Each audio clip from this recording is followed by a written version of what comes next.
আমরা চার দোকানে চা খাইতেছি বসে, কিচ্ছু করার নাই।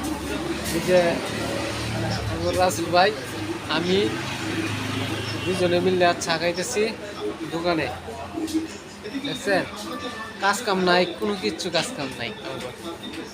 যদি কাজ থাকে তাহলে দেন আঙ্গরে কাজ, আমরা কাজ করি। চা খাইতেছি, কাজ যদি থাকে কমেন্টে জানাইন আপনারা, আমরা দুজন জায়গা জয়েন হইব, বুঝছেন? আল্লাহ হাফেজ, টাটা।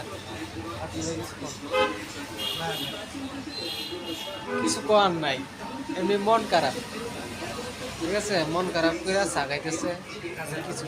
কাজের মানুষ বেকার থাকলে কিরকম হয়? মন খারাপ থাকে, ঠিক না? কি করবো, বসে রয়েছি, বসে বসে চা খাই, এনে যাই হেনে যাই, কিন্তু কাজ কাম কিচ্ছুই নেই, কি করার? আচ্ছা ঠিক আছে, আপনারা ভালো থাকেন, আল্লাহ হাফেজ।